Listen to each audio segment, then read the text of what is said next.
I wasn't planning to become the waffle guy.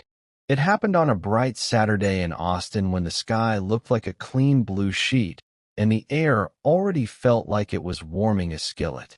I was walking home from the hardware store with new light bulbs and a stubbornly optimistic idea about finally fixing the flickering lamp in my living room when I saw a yard sale at the corner.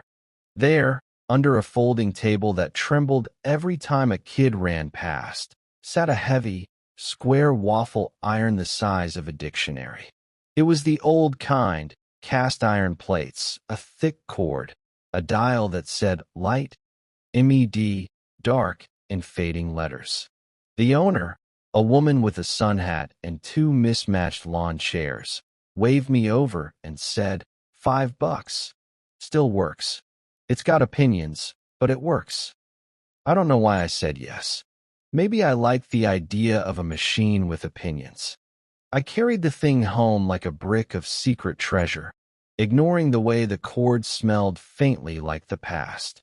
Inside, I cleared a spot on my counter, and the iron sat there like a visiting uncle who might tell a story or fall asleep. I watched a video about batter, don't overmix, let it rest, and found a bag of waffle mix that had mysteriously survived 3 apartment moves. I opened the windows because the iron said it wanted MED, and I trusted it.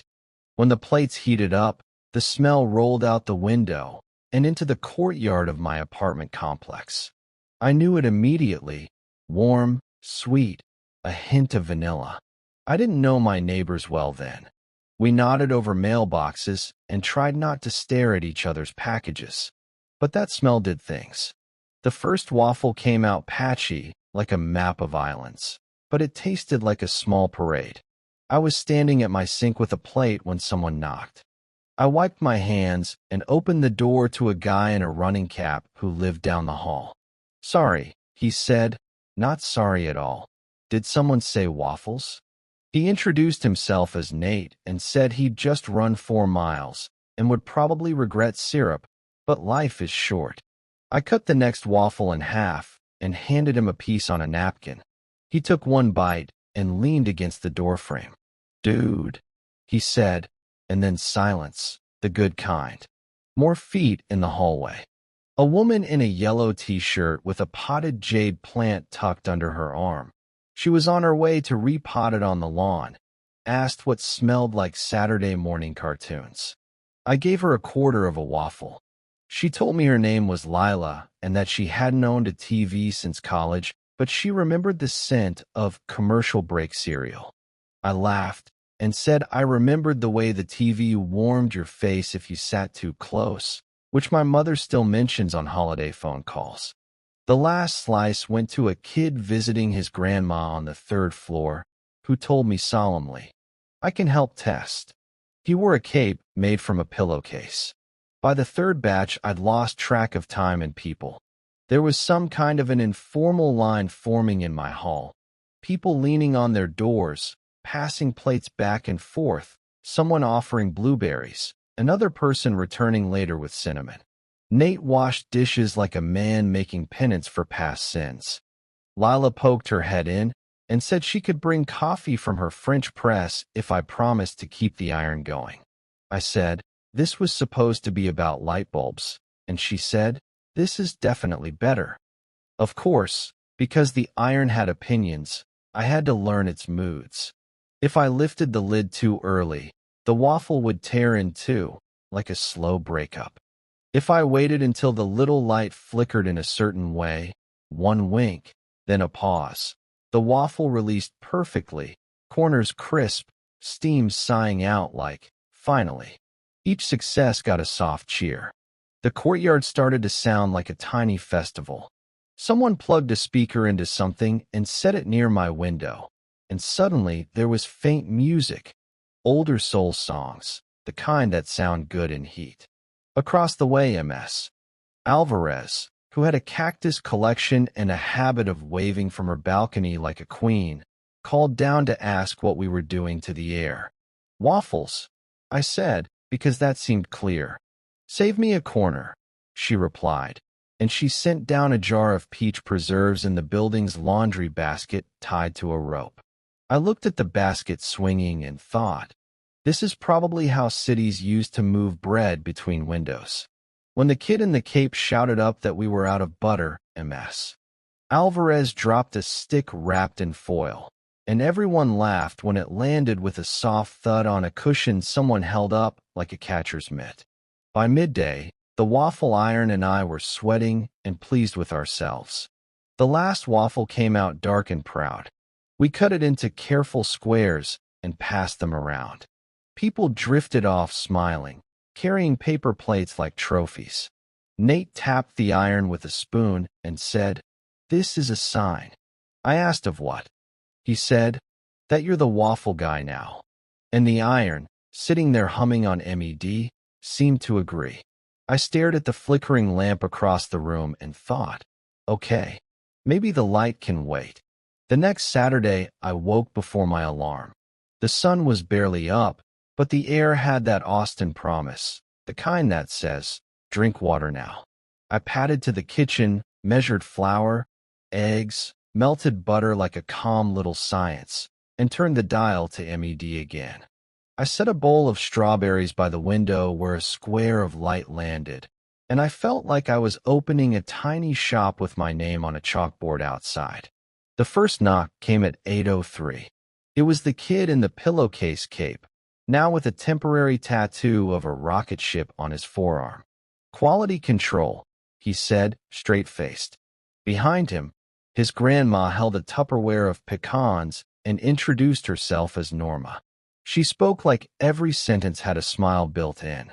Word had spread, apparently, because by 9 I had a line of neighbors trailing down the hallway again, wearing Saturday faces, baseball caps, messy buns, that look of decided laziness we earn all week. Someone brought a folding table, someone else a stack of real plates, so we could stop pretending napkins were plates, and Nate rolled in what he called the hydration station, which was just a cooler full of ice and cups and a pitcher of coffee, but it seemed official. Lila arrived with a little hand-painted sign that said, "Waffles on 9, which she taped beside my door with washi tape patterned with lemons. I told her we should ask the landlord about the tape, and she said, "It's removable. Also, joy is legal." That day, I learned the limits of my electrical system. Mid-pour, the iron flickered, the overhead fan sighed, and everything went quiet. The breaker had tripped. The collective sound of 20 people losing power at once is surprisingly polite. A small "oh" followed by the rustle of phones coming out for light. I found the panel in my closet, flipped the switch back, and announced that we were going to stagger the appliances like a tight jazz band. We made rules. Toaster off while iron is on. No hair dryers in the hallway until after 10 a.m., and the speaker stays at whisper level because Ms. Alvarez enjoys her morning cactus time. The kid in the cape volunteered to be in charge of announcing "heat on" every time I closed the iron, which somehow made the whole thing feel like a minor league baseball game. By the third Saturday, we had systems. Nate handled dishes like he was conducting a quiet symphony. Norma kept a small notebook of who liked what: peaches, blueberries, honey, maple, and would whisper, "Try a little nutmeg on this next one." Lila started a rotation for bringing coffee and made a simple spreadsheet that lived on the bulletin board by the mailboxes. People I'd never met drifted in with offerings: whipped cream, sliced bananas, and extra spatula. I learned names and small facts. Erica on the second floor taught 5th grade and baked bread on Sundays. John in 2B played saxophone at a place on South Lamar. Twins in 4C were learning to skateboard and declared that waffles tasted better if you ate them sitting cross-legged on the floor. I believed them. There were near disasters and small saves. A sudden noon thunderstorm sent everyone scrambling to move extension cords away from the windows, and a neighbor I hadn't met yet, bald head, gentle voice, name tag from a hardware store, appeared with a power strip that had a built-in surge protector. He placed it on my counter like a nurse delivering something that would make the beeping stop. Another time, a stranger wandered in following the smell and turned out to be looking for the farmer's market. We gave him directions and a triangle of waffle on the way. And once, a small dog no one recognized trotted in, looked around like a building inspector, and sat politely by my stove until I gave him an unsalted bite. We posted a note in the lobby. Found, polite dog. Answers to pancake. The owner cried when she claimed him an hour later, which made everyone blink hard and pretend it was the steam. I was in the middle of flipping a perfect square when the waffle iron made a new sound, a soft click and then a steady, stubborn quiet.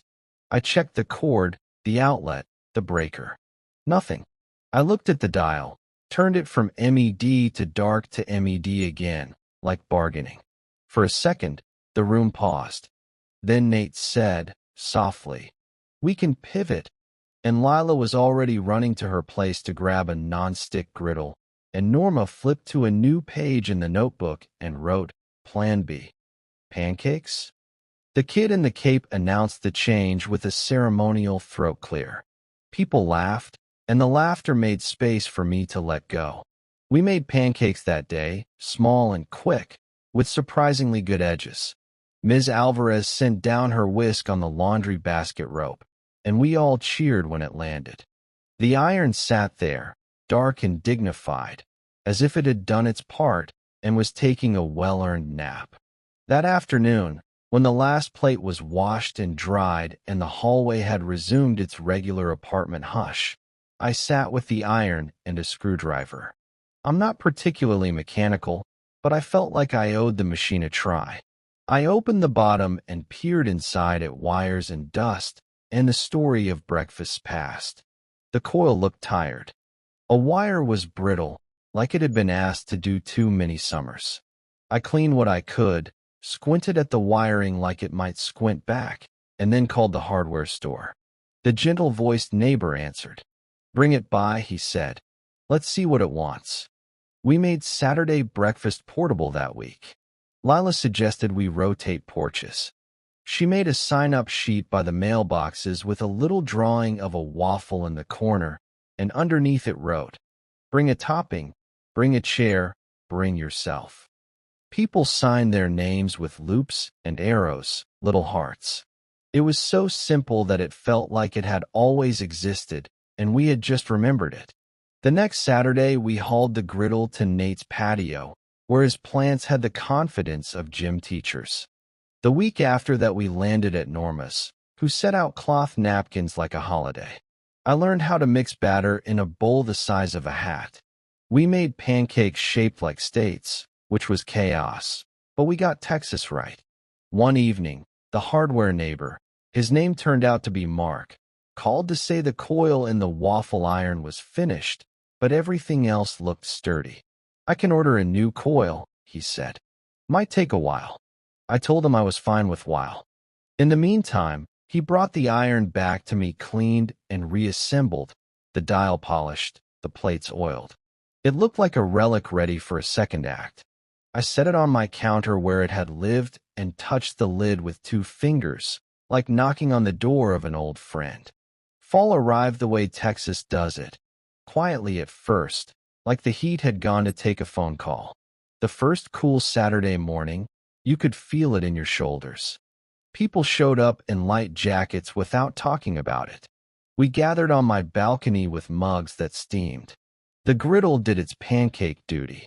Halfway through, Mark walked up carrying a small box. Inside was the new coil, cradled in tissue paper like something delicate. I half expected applause and got it.